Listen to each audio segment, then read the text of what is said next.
Hoy estamos a ¿qué? 13. Lunes 13 de febrero de 2023 en el curso de la Unidad de Ciencias de Aprendizaje de Física Biológica, una UEA del plan de estudios obligatoria del plan de estudios de la licenciatura en Biología Experimental de la Unidad de Iztapalapa de la Universidad Autónoma Metropolitana. En el plan de estudios corresponde al segundo trimestre. Y si ya ustedes ya al menos han estado el segundo trimestre inscritos y estudiando en la UAM. Bien. Y hemos desde tratado de entender qué carambas es la física. ¿Sí? Decíamos que la física es la descripción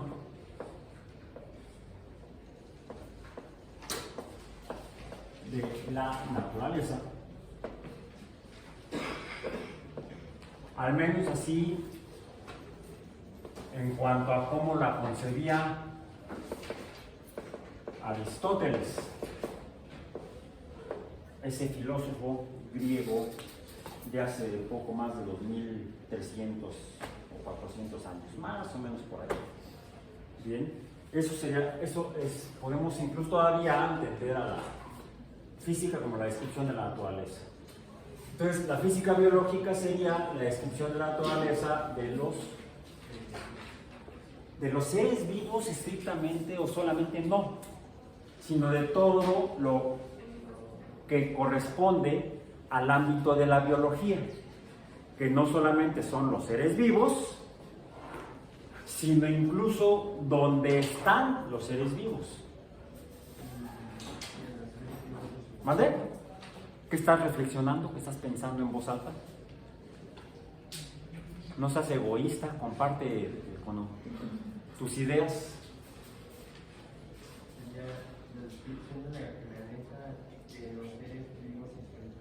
Y su entorno. O podemos generalizarlo a usar la palabra biología o biológica, de hecho biológica o una derivación de ella misma, con otra palabra que tendremos que definir después en el contexto de la física. Es una palabra que mucha gente usa aunque no saben ni para qué, o no son exactas, no tienen una definición clara o un concepto claro de qué es esa palabra. Me refiero a los sistemas, y la palabra es sistema, el plural sería sistemas, conformados por los seres vivos y dónde están, que esos serían los sistemas biológicos.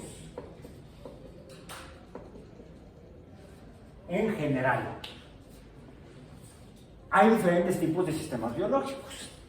Tal vez, o todos son lo mismo, o todos son iguales. Si nos fijamos, si nos asomamos por la ventana, de hecho, desde aquí, desde nuestros lugares, en los que estamos dentro del aula, podemos ver qué ven ahí a través de, si se ve, sí se puede ver, a pesar de que la ventana no está muy limpia, ¿no? ¿Qué pueden ver del otro lado de la ventana? Árboles. ¿Y el árbol? ¿Ven árboles o ven ramas de árboles? Ramas de árboles. Porque para ver el árbol tendríamos que ver el árbol. Es como, por ejemplo, a cuadro del video no se ve el profesor. No, y entonces, ¿qué es lo que se ve? Parte del profesor. No me veo completo. ¿Sí? Lo que se ve es mi cabeza, mis brazos, mi torso, mi cintura y parte de la cadera. No se ven los pies. ¿Sí? Es igual, a través de la ventana vemos ramas de árboles, vemos hojas de árboles, vemos, ¿qué más? veo unas cositas rojas. Los frutos del árbol o de los árboles. O sea, es decir, no estoy viendo el árbol, estoy viendo solamente partes de él. Si yo no supiera lo que es un árbol, si yo fuera un ente que viene de algún otro lugar y de repente ¡pum! Me aparezco aquí y me asomo por la ventana, voy a ver ahí unas cosas que se dirigen de abajo hacia arriba, algunas muy verticales, otras medio inclinadas, y esas se derivan otras como ramas, ¿sí? Se ven como pequeños troncales con ramas, y de las ramas salen hojas, bueno, unos objetos que se ven tanto planos, verdes, y junto a ellos veo unas bolitas rojas. ¿Qué es? Bolitas rojas, cosas verdes, ramales, como cosas que se derivan de otras, es una rama, algo que se deriva de algo más. Por ejemplo, la biología, por ejemplo, que es una rama de las ciencias naturales. Si las ciencias naturales es un todo que esté conformado por diferentes cosas, entonces podríamos decir que ¿cuáles serían esas cosas que conforman a las ciencias naturales? ¿Cuáles? La física, la química y la biología, de acuerdo a como la mayoría de la gente lo expresa. ¿Sí? La física, la química y la biología. Es una interpretación. Una interpretación es un modelo de algo que pudiera existir en la realidad. O podría ser una representación de algo que no existe en la realidad. Un ejemplo serían esas cosas que vemos del otro lado de la ventana. Es algo que tal vez exista. ¿Cómo podemos saber si existe o no existe? Tratando de verificar su existencia a través de más de una forma, más de una manera, más de una fuente de información. Hemos hablado que para conocer,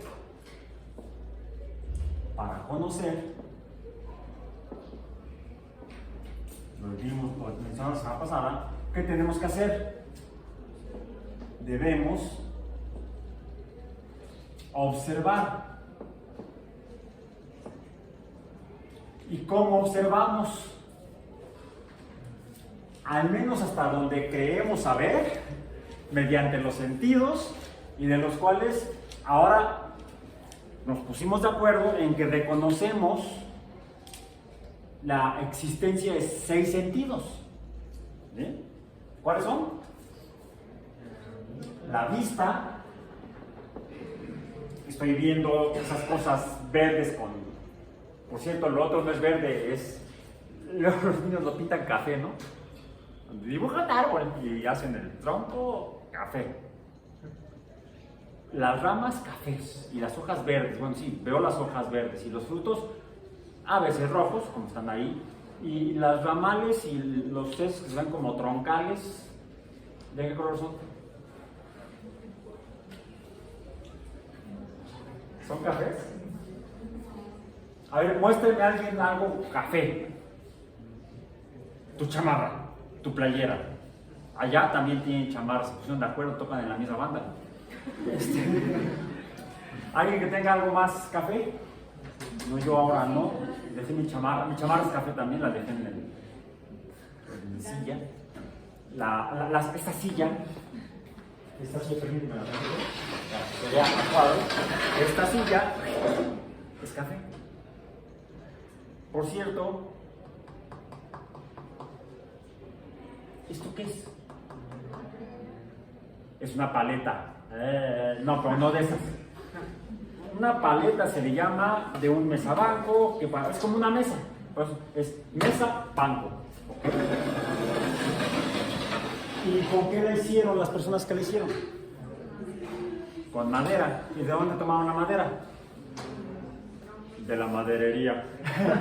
¿Y de dónde llegó? ¿De dónde tomaron la madera? Porque llegó a la maderería, ahí mira, nos faltó el carpintero.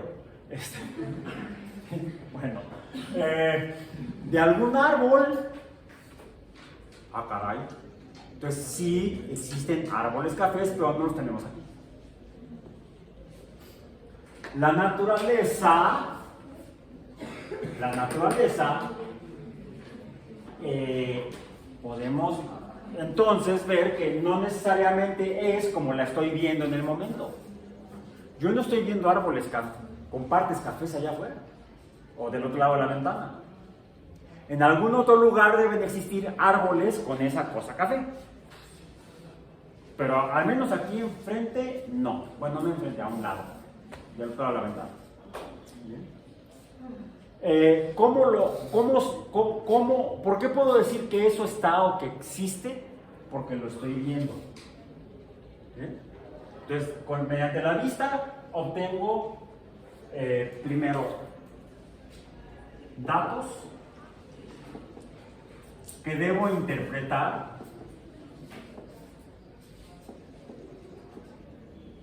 para transformar en información. Los datos sueltos no son información. Pueden ser números, palabras, ¿sí? Pero no son información. Son información cuando se interpretan, y para interpretarlos necesitamos un contexto. Entonces, datos contextualizados e interpretados con base en ese contexto se construyen la información, no se transforman en información, forman parte de la información los datos. La información entonces está conformada por datos y contexto. Y esa relación de datos con contexto se relacionan en la interpretación para construir la información.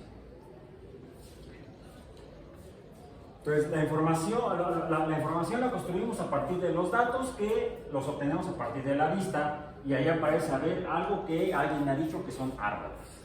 ¿Cómo puedo saber que efectivamente son árboles? Necesito más datos con contexto para tener más información y entonces efectivamente son árboles. ¿Cómo lo puedo hacer? Necesito otra fuente de datos, otro medio para la obtención de datos, otro sentido. ¿Cuál pueden usar? Veamos el tacto.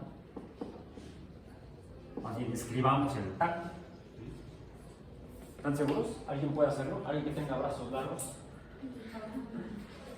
A ver, mi querido colega. Tú te ves largo. Bastante más largo que yo. Ve si alcanzas a ver. Y preséntanos una evidencia de que el árbol existe. ¿Sí lo alcanzas?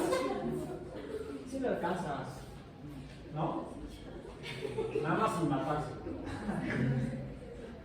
Usa algún otro instrumento. Un ganchito, un palito, algo. Una abeja. Creo que toca una regla un poco más. Sí.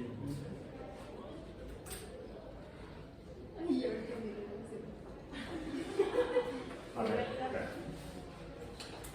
Atrevámonos.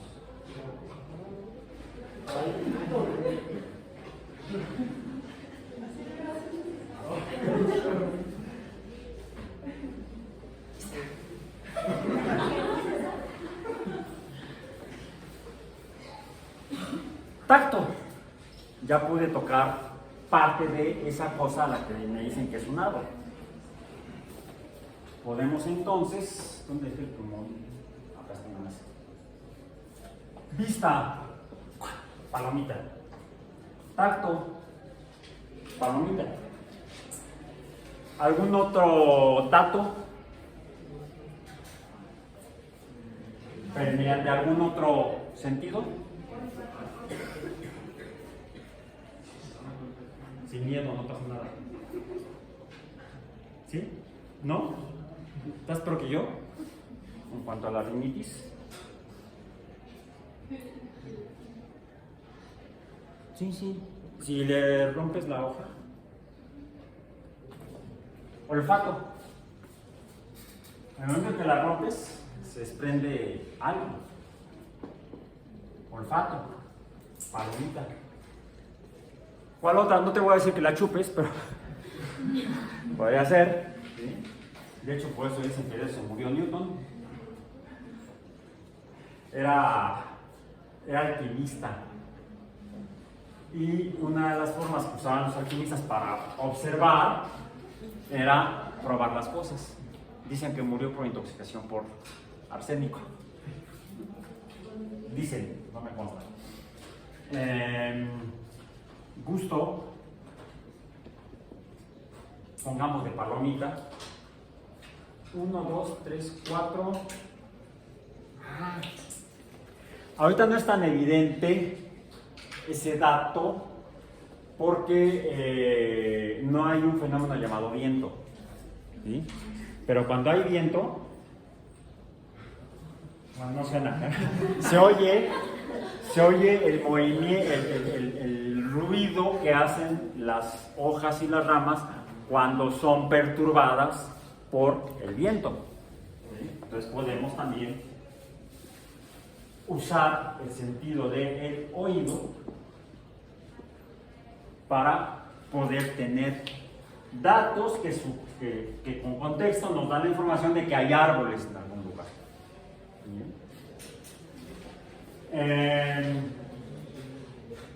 Otra, aquí no se puede, pero cuando estamos allá afuera mucha gente incluso lo busca en días soleados, busca árboles, ¿no? ¿Para qué? Para mitigar el calor. Entonces también lo podemos usar el sentido de la termosensibilidad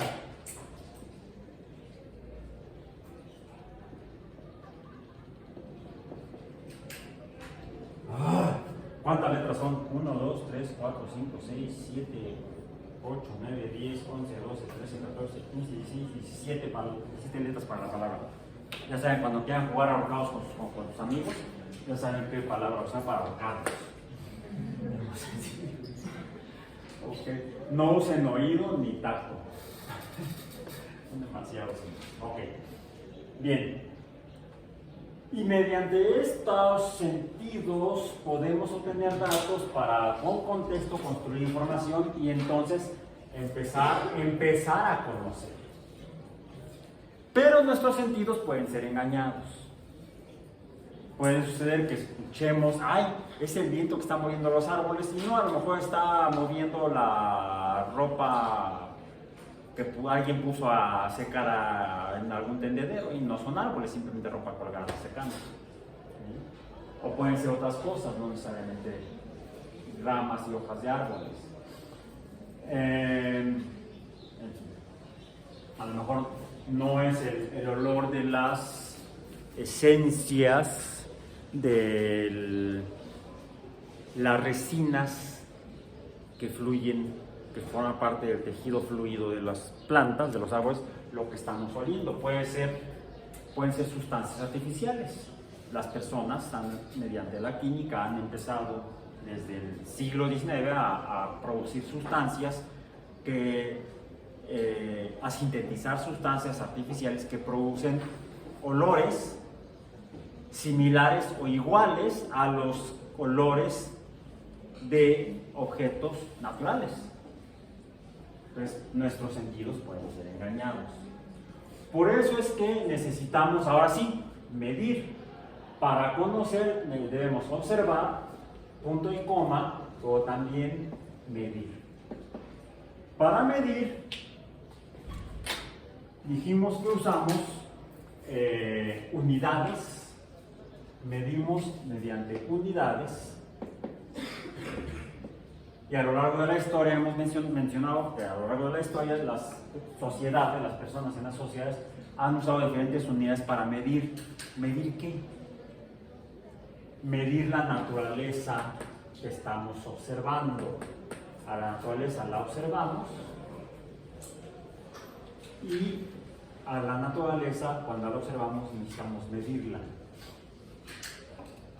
Pero ¿qué es lo que medimos? ¿Qué es lo que observamos? Lo que observamos, finalmente,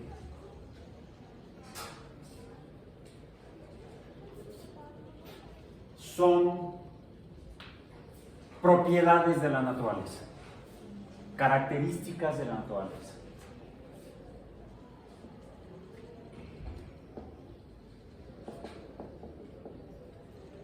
Características de la naturaleza. Por ejemplo, todo lo que existe en la naturaleza existe en lo que llamamos el espacio. Entonces necesitamos observar el espacio, definir el espacio y entonces medir. El espacio más simple que podemos concebir es el espacio que no ocupa espacio. ¿Mandé? ¿Qué dijo? Ya, profesor, empezó a desvariar y apenas empieza el trimestre. Imagínense. No.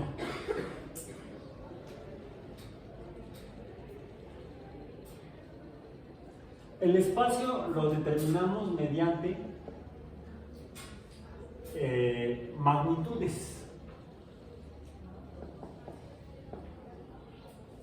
Magnitudes que se representan con números.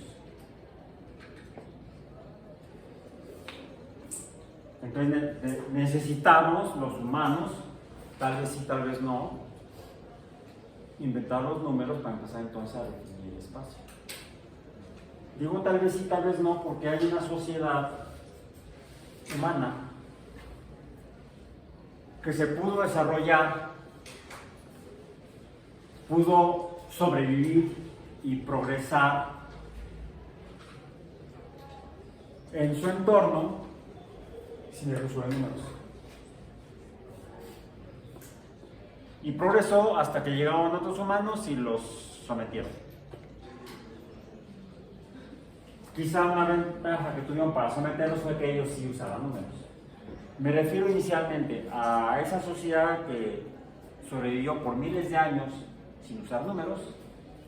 Fue la sociedad, o de hecho varias, fueron las sociedades humanas que habitaban en Australia. Que llegaron a Australia de todos, como todos los humanos, salieron de África, migraron por el sur de Asia y de alguna manera llegaron a lo que actualmente es Australia, hace aproximadamente 30.000 años. Las evidencias paleontológicas y arqueológicas que se han visto, se han tocado, no sé si las han olfateado, pero sí las han medido, se ha llegado a la conclusión de que en Australia los humanos han vivido al menos desde hace 30.000 años. Y ahí se desarrollaron esos grupos de personas, sociedades, cazando su alimento, recolectando su alimento. Curiosamente no desarrollaron agricultura. Seguían siendo cazadores recolectores cuando llegaron los europeos a Australia en el siglo XIX. ¿En el siglo XIX? No recuerdo si fue en el siglo XIX o en el siglo XVIII, por ahí. El hecho es que pudieron sobrevivir sin usar números, viviendo y obteniendo lo que necesitaban para sobrevivir, le llamamos recursos, de su entorno, sin necesidad de usar números. Aunque hacían mapas, para poder recordar dónde estaban y recordar dónde ir a buscar el alimento, por ejemplo, o dónde guarecerse cuando había alguna tormenta. Y en sus mapas no hay números. Están las características del espacio. ¿Qué hay en el espacio? Incluso en ese espacio, ¿qué hay y dónde está? ¿Dónde está? ¿Cómo llegar a eso? Y cómo allegarse lo que ahí está. Sin usar números. En cambio, hoy en día decimos, tenemos que ir a tal lugar, ábrete el Google Maps, fíjate dónde está y ¿está cerca o está lejos? Para saber cómo vamos allá, si nos vamos caminando o de otra manera. Llamamos un Uber, por ejemplo. Bien. ¿Cómo tomamos esas decisiones? Si nos vamos caminando o necesitamos algún otro medio para poder llegar al destino. Depende de la distancia. Usamos números. Bueno, el espacio se define mediante distancias, precisamente. La distancia se mide en números. La magnitud que medimos es la distancia.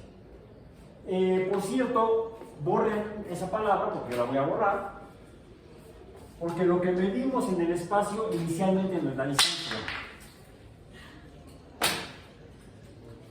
Le llamamos estrictamente longitud. Ya habíamos escrito esa palabra en una ocasión anterior, en alguno, no recuerdo si en ese pizarrón o en el otro. ¿Sí? Medimos la longitud. ¿Qué es la longitud entonces?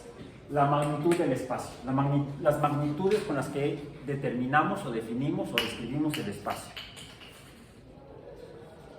¿Cuál es la magnitud más pequeña de una longitud? ¿Cuál será el número más pequeño? La longitud más pequeña es el 0.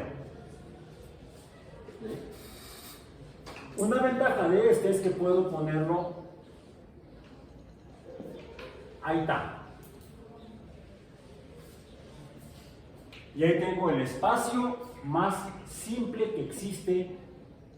En realidad no, porque ese es una trampa. Porque desde el momento en que lo puedo ver, puedo entonces darme cuenta que lo que voy a decir es una mentira piadosa. Porque es una abstracción intelectual que hacemos los humanos. A un espacio cero, de magnitud cero, le llamaríamos un espacio adimensional. De hecho, lo que medimos en el espacio, mediante la longitud, son dimensiones. La dimensión es el tamaño de su longitud. ¿Sí? O de hecho es el espacio mismo. La dimensión es el espacio mismo. El espacio más simple es el espacio de número 0 o de magnitud 0, o espacio adimensional. ¿Qué significa adimensional? Que no tiene dimensiones. Es un espacio de 0 dimensiones. 0D. En realidad, esto que veo aquí, esa mancha de plumón azul, sí tiene dimensiones.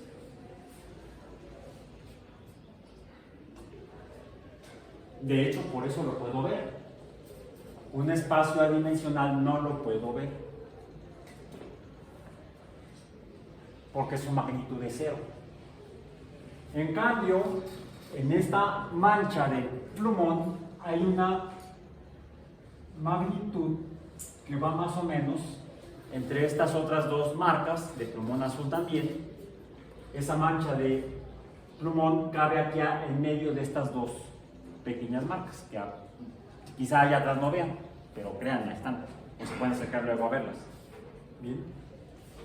Entonces, el espacio entre estas dos marcas, a las que voy a llamar, lo llamaría como lo que es el espacio dimensional. Tiene un nombre el espacio dimensional. El espacio dimensional se llama punto. Un punto es un espacio adimensional de magnitud 0.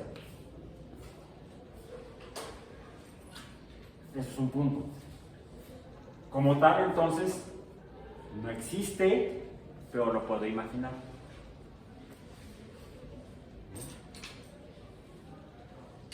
Ahora, si yo defino un primer punto, vamos a decir, este es el primer punto, a este punto le llamo el punto original. Sí, aquí lo ponemos. Punto original o simplemente origen.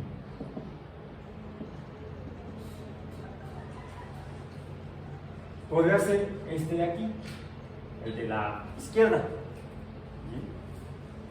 El espacio entre el punto original y el otro punto, ¿sí?, es el que está acá, lo voy a ampliar de esta manera. Esto que está aquí en medio, lo que separa a ambos puntos, vamos a poner el punto original 0 y el punto F, ¿sí?, es el punto F, el punto original 0, original, no quise que puse ahí. Origen le puse aquí, origen 0, ¿sí?, O, puede ser la O de origen. Este intervalo, lo que está en medio de estos dos puntos es una longitud. Decíamos L cursiva, ¿sí? Entonces, la longitud la podemos definir como el espacio entre dos puntos. Y una longitud es finalmente un espacio que sí tiene dimensiones. ¿Cuántas? Una dimensión. La magnitud entre ambos puntos. Y esto es un espacio de una dimensión o una D. Vimos el viernes pasado que si yo tomo esta longitud y la desplazo perpendicularmente 90 grados, se forma lo que llamaremos un espacio de dos dimensiones. Esta L y esta otra L. Bien. Es un espacio de dos dimensiones. Ahora, cuando tengo ya finalmente al menos una dimensión distinta de 0, puedo empezar a medir, ahora sí, espacios.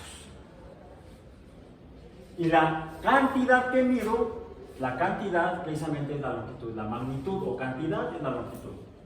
Magnitud o cantidad es la longitud.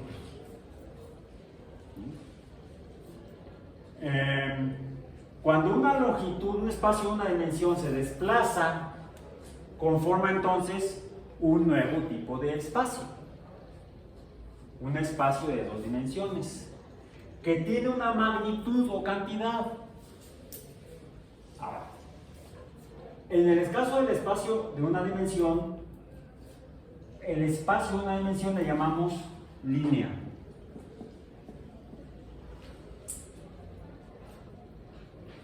El espacio de una dimensión se llama línea. ¿Bien? Y tiene un apellido. Línea recta.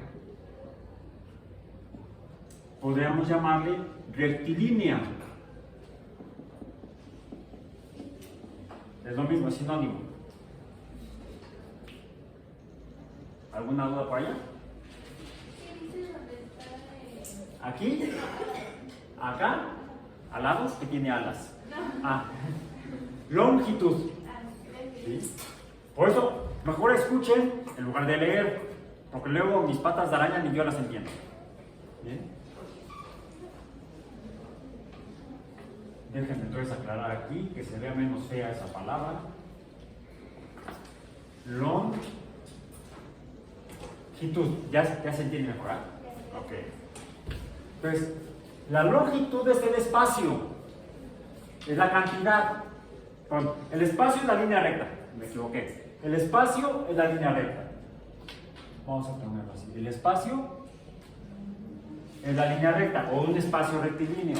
su cantidad es la longitud y me define un espacio de una dimensión. Una línea recta o rectilínea es un espacio de una dimensión y su tamaño se mide en longitudes.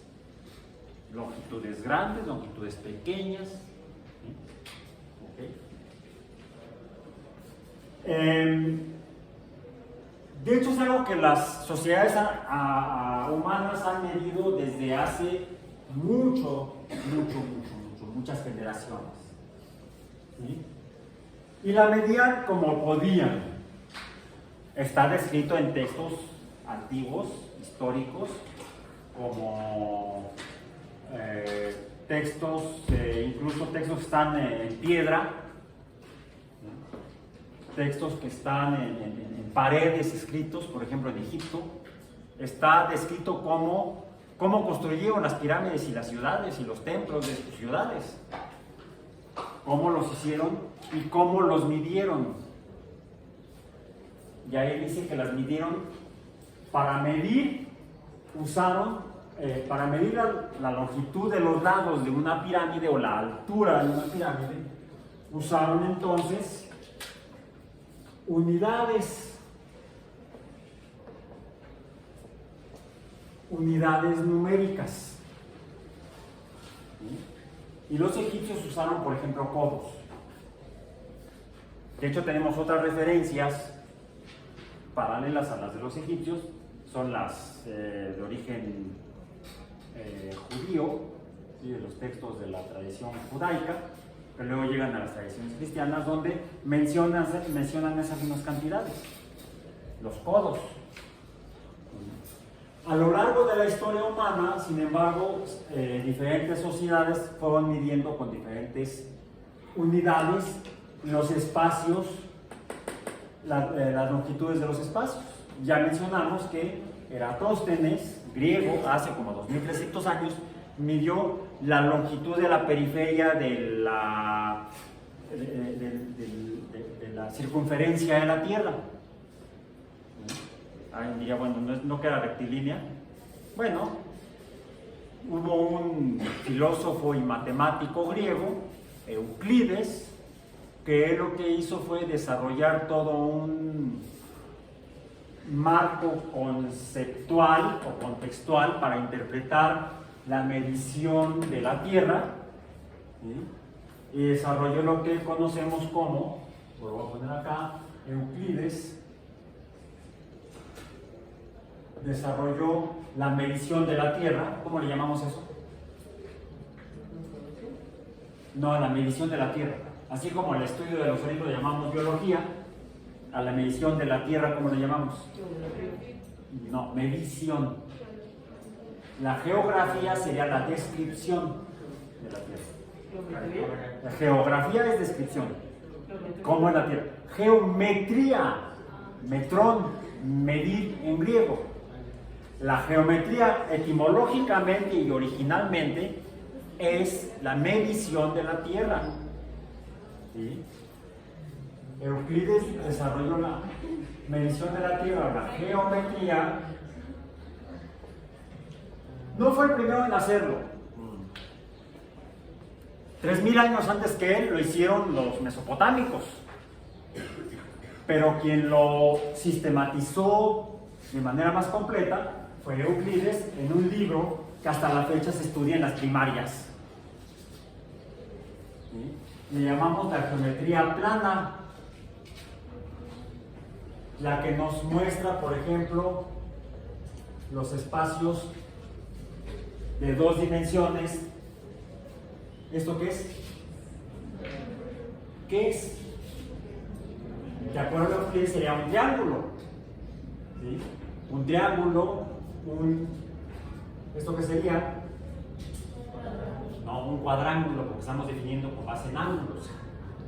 Triángulo, 3 ángulos. Por eso no sería un triángulo, porque un ángulo es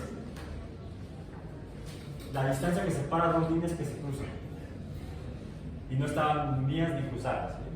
Bueno, ahí está. Ahora sí es un triángulo. Ahora sí tengo aquí un cuadrángulo, 4 ángulos. También puedo llamarlo con base no en los ángulos, que serían estas magnitudes que separan a las líneas, sino con base en el número de líneas que forman a esos espacios. Y entonces, ¿cómo le llamamos? Con base en las líneas. Piensen. Si me baso en los ángulos, esto es un triángulo y esto es un cuadrángulo. O sea, 3 ángulos, 4 ángulos. ¿Qué otro nombre le puedo poner a cada una de ellas? Si es por los lados, láteros, un cuadrilátero y un trilátero. Nada más que esas palabras no se las pueden, vamos, no están ni en los libros de geometría. A veces el conocimiento se distribuye, se muestra, se enseña en las escuelas de manera dogmática. ¿Por qué dogmática? Porque se muestra de una manera y así se tiene que asumir. Así la deben recordar, así la deben memorizar. Y no que pase a formar parte de su cultura personal, no porque la hayan memorizado, sino porque la hayan entendido. Es diferente memorizar un triángulo y un cuadrado, porque así me lo enseñaban en la primaria. ¿Por qué triángulo? ¿Por qué se llama triángulo? ¿Por qué no se llama Federico?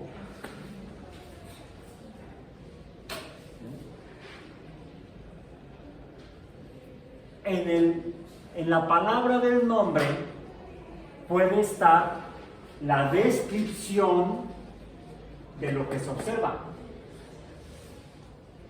Y al menos, aunque el lenguaje humano suele construirse de esa manera, el lenguaje humano evoluciona y se modifica, se deforma, se transforma, y palabras que ayer significaban una cosa, hoy significan algo muy diferente. Por ejemplo, en química,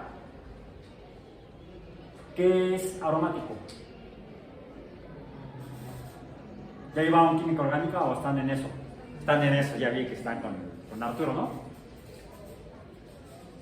Bueno, en el curso con Arturo van a ver lo que son los compuestos aromáticos. Si ustedes le preguntan a cualquier persona, ustedes se preguntan qué es aromático, pregúntense qué es aromático. A ver, yo mismo, ¿qué es aromático? ¿Qué me contesto? ¿Mande? Algo que percibo con el olfato. Pues en química eso no es. En química se refiere a una propiedad química de algunos compuestos de la materia, algunas formas de materia. Que por cierto, pueden presentar o no algo perceptible por el olfato. Puede haber compuestos aromáticos que no huelan a nada, pero son aromáticos. Y entonces, es que en química aromático tiene un significado distinto. La palabra se ha transformado a lo largo de la evolución del conocimiento humano en esa rama de conocimiento que llamamos química. ¿Bien? ¿Por qué? Entonces, ¿pero por qué le dicen aromático a algo que no huele? Es que cuando empezaron a estudiar este tipo de compuestos químicos hace más de 150 años, los primeros que encontraron, las primeras sustancias que estudiaron de esa manera, presentaban olor. Pero a partir de estudiar sus propiedades o características más intrínsecas, más relacionadas con lo que estudia la química y lo que define químicamente a la materia, nos dimos cuenta que algo que había en común en esas sustancias que inicialmente todas olían, era que llevan a cabo cierto tipo de reacciones químicas. Luego encontramos otras sustancias que no huelen, pero que llevan a cabo las mismas reacciones químicas de estas que sí olían.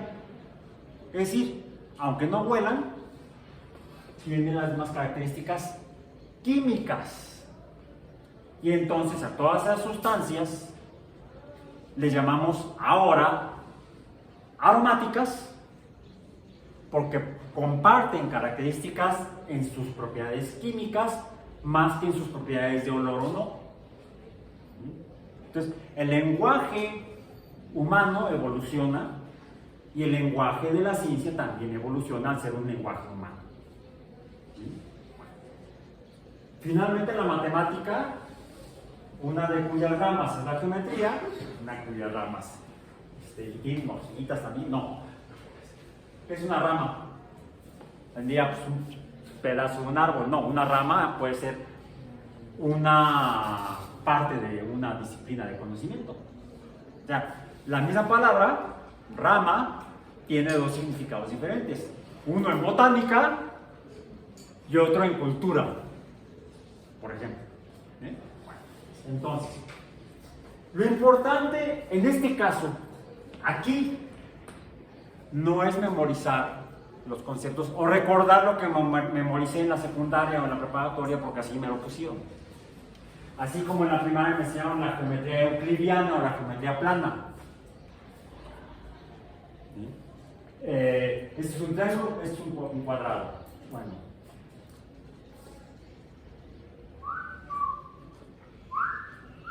¿Y eso qué es?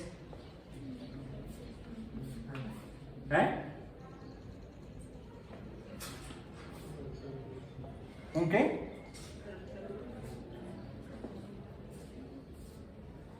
¿Por qué rectángulo?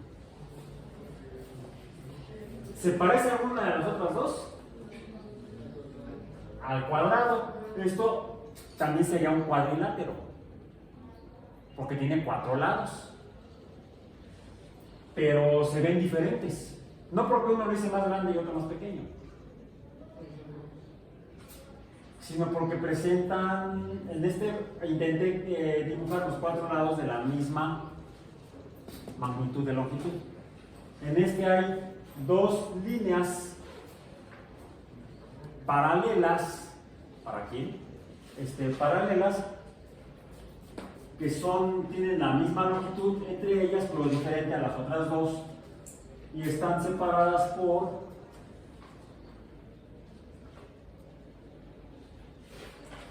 ángulos de qué magnitud? 90 grados. ¿Qué nombre le ponen a los ángulos de 90 grados? Rectángulos. Ángulo rectángulo. Por eso es que a esto le llamamos un rectángulo, porque está formado por 4 ángulos rectángulos, a partir de los cuales puedo tener ¿qué? 2 triángulos rectángulos equivalentes. De hecho son iguales. De hecho, si este lo volteo para acá, va a quedar para este lado. ¿Sí? Esto es entender la geometría, no solo memorizarla. Lo que vamos a tratar de hacer en este curso de física biológica es entender a la naturaleza a partir, o tratar de entender la naturaleza a partir de tratar de entender los conceptos fundamentales de la física. Y no solamente recordarlos porque ya los vimos antes en otros cursos, en nuestra historia personal. Ok, estábamos entonces tratando de entender qué carambas es el espacio o los espacios. Y ya vimos que existen al menos tres tipos de espacios diferentes. El espacio adimensional, que no lo puedo ver, pero lo puedo imaginar. Es un espacio que no tiene dimensiones, y de hecho así se define el punto. ¿Qué es un punto? Un punto es un espacio que no tiene dimensiones, que puede estar dentro de cualquier otro espacio. Un punto puede vivir dentro de un espacio de una dimensión. De hecho, el espacio de una dimensión se produce cuando este punto se desplaza. ¿Y ahora qué se formó? Un espacio de una dimensión. Un espacio recto o rectilíneo. Esta pobre candareta está más perturbada que yo.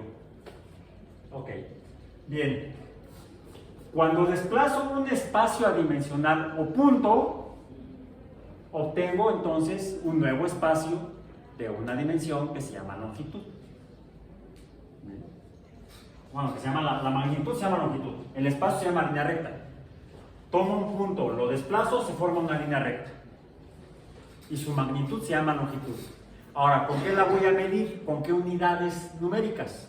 ¿Con codos? ¿Con estadios como Eratóstenes? Bueno, hablamos de Euclides, ya mencionamos también a Eratóstenes.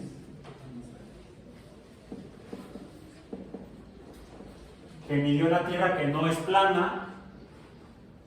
A partir de pequeños segmentos de líneas rectas podemos obtener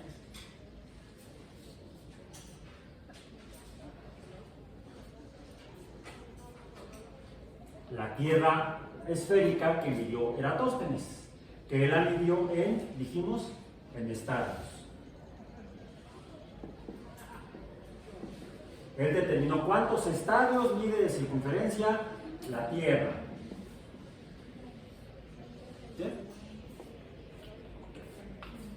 Midió entonces su longitud como si fuera una línea recta, pero que en realidad es la periferia de un círculo. De un círculo que es el corte de algo que en realidad es un objeto esférico o esferoide. ¿Bien? Bueno. Por cierto, un espacio esférico o esferoide, ¿qué tipo de espacio es? Aquel que obtengo cuando tomo este espacio de 2 dimensiones. ¿Cómo se llama el espacio de 2 dimensiones? No, ¿cómo se llama? Superficie. Déjenme cambiarlo por el verde. El espacio 2D se llama superficie. Así como el espacio de una D se llama línea recta, el espacio de 2D se llama superficie. ¿Y su cantidad cuál es? La cantidad, vamos a poner el nombre del espacio, es la superficie.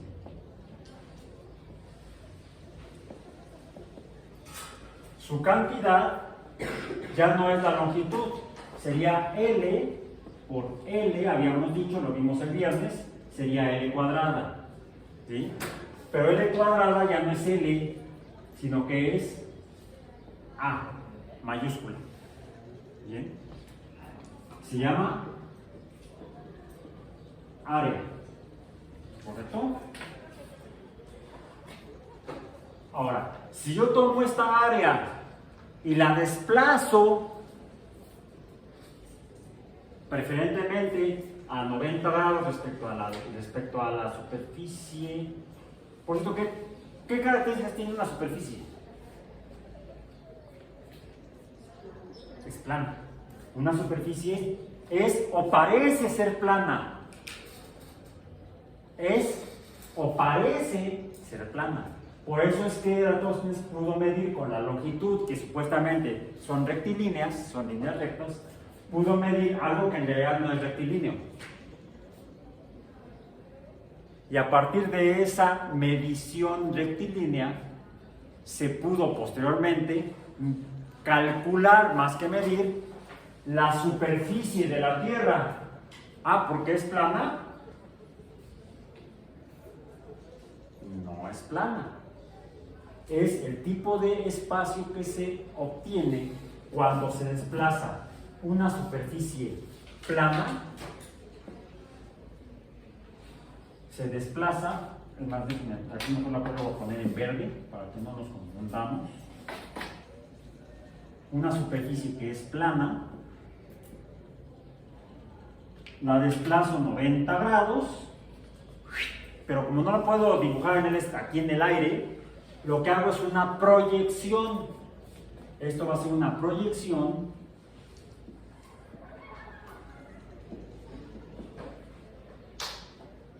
a una tercera dimensión. Vimos que lo puedo hacer Si tomo el plano y lo desplazo, digamos, de esta manera, y ahora tengo aquí otra longitud, ¿sí? Y ahora tengo, decíamos, L por L por L, esto es igual a ¿qué? A L cúbica, que surge cuando tengo esa tercera dimensión, que se llama ¿cómo? Volumen. Su símbolo es la B mayúscula, cursiva, y es un espacio de 3 dimensiones. El área es un espacio entonces de 2 dimensiones, aquí está. ¿Sí? El volumen es un espacio de 3 dimensiones. Que en este caso, ¿cuántas superficies tiene esta cosa tridimensional? ¿Cuántas superficies tiene? ¿Cuántas? ¿Cuántas caras tiene un dado? 6. Tiene 6 dimensiones. Hagan un cálculo rápido. Imaginemos que se trata de una línea, esta longitud, esta L inicial, L que sea igual a una unidad. Una unidad. ¿Y cuál es la unidad de longitud? La que usamos ahora. Ya no son conos, ya no son estadios, son, dijimos, metros. Las unidades usamos las del sistema internacional y la unidad de longitud es el metro. El metro, su símbolo es la M minúscula normal, no cursiva. Entonces, en la longitud, lo que tengo es que yo mido las áreas en metros por metros, que son entonces metros cuadrados. ¿Sí? Los volúmenes, la cantidad de volumen, ¿cómo la obtengo? ¿Cómo la calculo? Pues si lo que tengo son metros, sería un metro por otro metro, por otro metro, y por cierto me equivoqué ayer al final en el pizarrón, serían metros cúbicos. ¿Bien? Es un metro cúbico. Imaginemos que L es igual a una unidad internacional, que sería entonces un metro. Una línea de un metro que se desplaza perpendicularmente me va a formar un área de qué magnitud. ¿Cuánto va a medir? 1 metro cuadrado. Si esa área se desplaza 1 metro perpendicularmente, me va a formar un cubo. ¿De qué volumen? De 1 metro cúbico. Ahora, en 1 metro cúbico,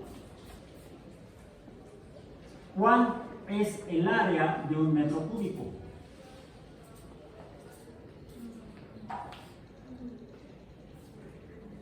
Pues en un cubo de 1 metro cúbico tengo 6 caras de 1 metro cuadrado. ¿Cuál es la superficie de 1 metro cúbico? 6 metros cuadrados.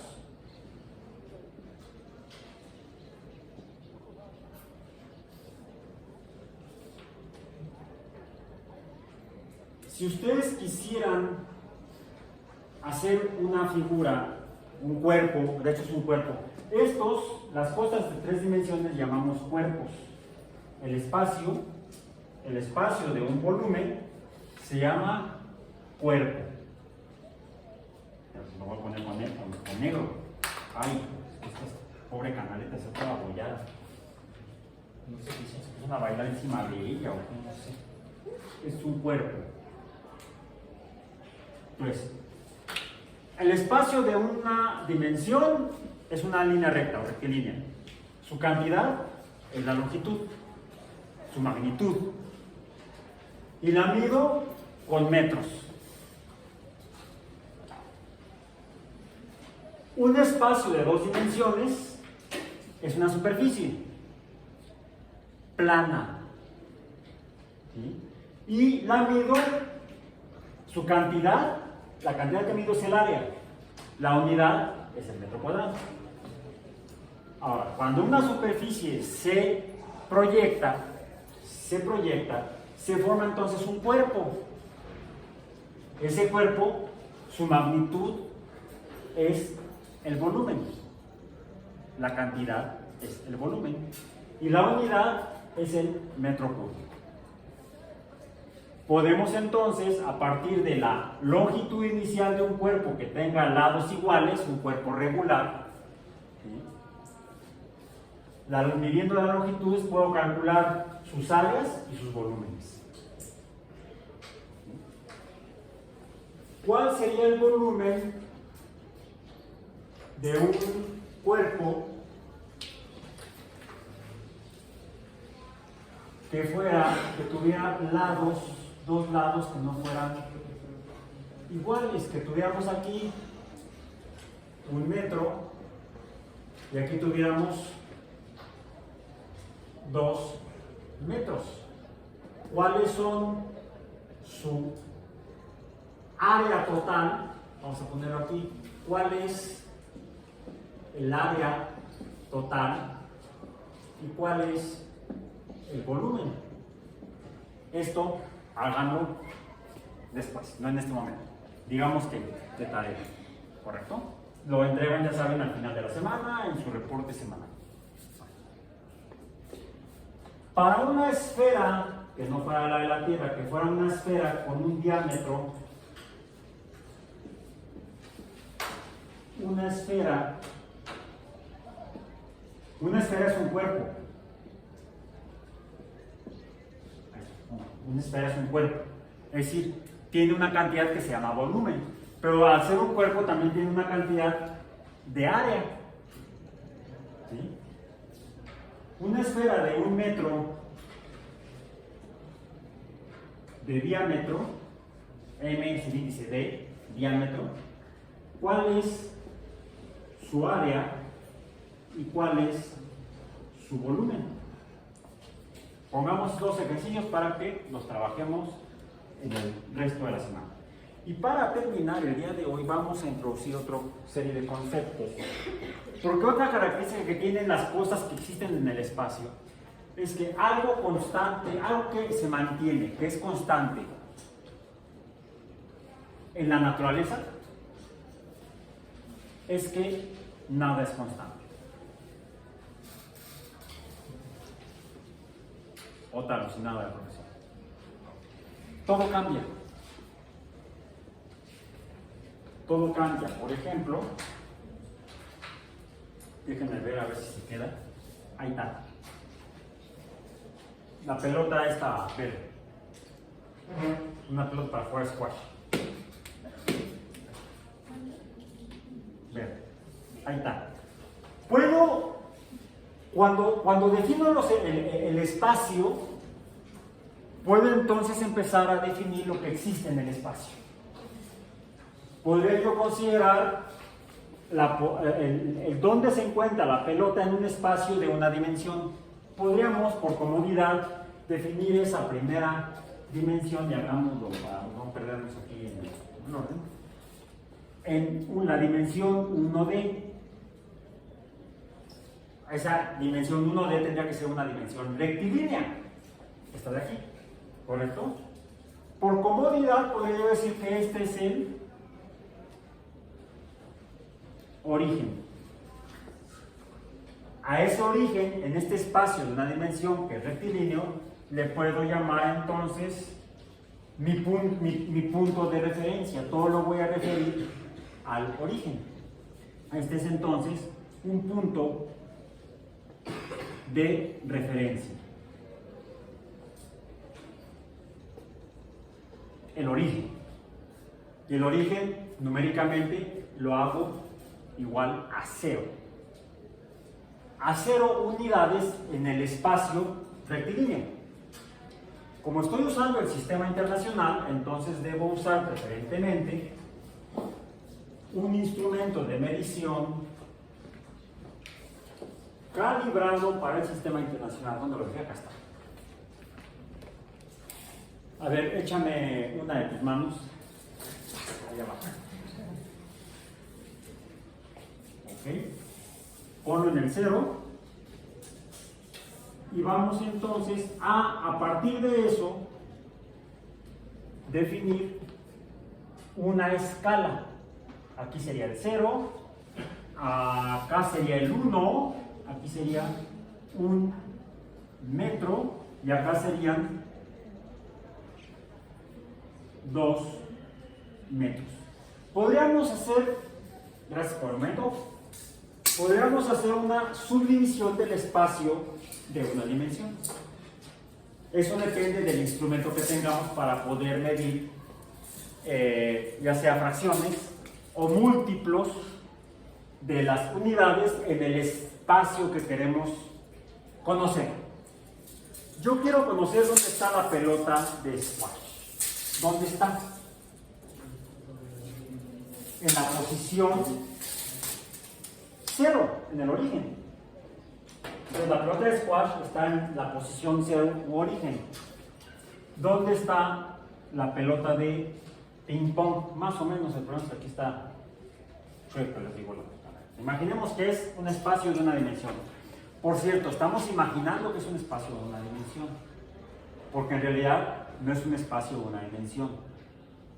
¿Esto qué es? Es un material. Como material entonces tiene al menos 3 dimensiones. ¿La pelota es de una dimensión? ¿Es adimensional? No. Puedo imaginarla que es un punto. Yo estoy imaginando que es algo adimensional, aunque en la realidad sea de 3 dimensiones, como esta esfera. ¿Dónde está la pelota de ping pong? En el espacio igual a 1 metro. Aquí está. Una pelota para jugar golf. ¿Dónde se encuentra? En el espacio igual a 2 metros. Puedo entonces describir esta naturaleza. En esta naturaleza de una dimensión hay 3 objetos, uno en 0, otro en 1 y otro en 2 metros. Podría suceder que cuando yo observara, viera que la pelota de squash ya no está en el origen. Al lugar donde se encuentra algo, a esto que es igual a 0, 0 metros es la posición de la pelota de squash. 1 metro la posición de la de ping pong, 2 metros la posición de la de golf. Si resulta que luego veo a la pelota de squash allá, ¿qué puedo decir? Que está en otra posición diferente. A esta posición que estaba en el origen le puedo llamar posición original. Y a esta le puedo llamar posición final. Si yo observo que la posición original de algo en un espacio es diferente la vuelvo a ver al mismo objeto en una posición diferente a la que llamo final, cuando hay un cambio de posición, podríamos llamarle posición final menos posición original. A esto le llamo delta P, y esto es cambio de posición. El cambio de posición tiene un nombre. Se llama movimiento. Y es la evidencia que me muestra que en la naturaleza las cosas cambian. Por ejemplo, al menos en la posición. Por cierto, la pelota de ping pong la pelota de ping pong esta, a lo mejor la voy a hacer con la de golf. La pelota de golf tiene una posición original igual a 2 metros. ¿Y ahora dónde está? Cuando la puse estaba en 2 metros. La verde la puse originalmente en 0 metros. Ahora está en una posición final diferente. Hubo un cambio de posición. La pelota de golf, ¿cuál es su posición final?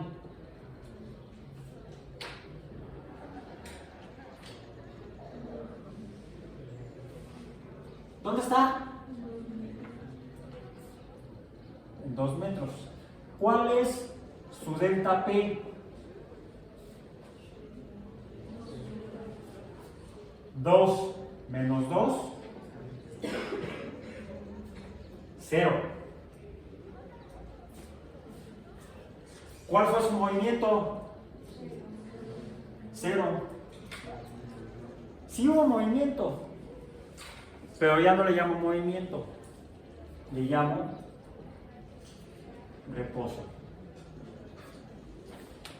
Cuando un algo cambia su posición en el espacio, puede ser un espacio de una dimensión, de 2 o de 3 dimensiones, el objeto estará en movimiento.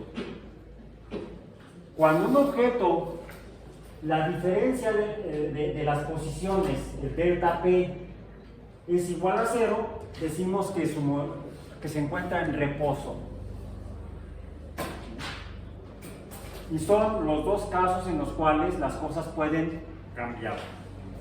A veces se encuentran en movimiento y a veces se encuentran en reposo.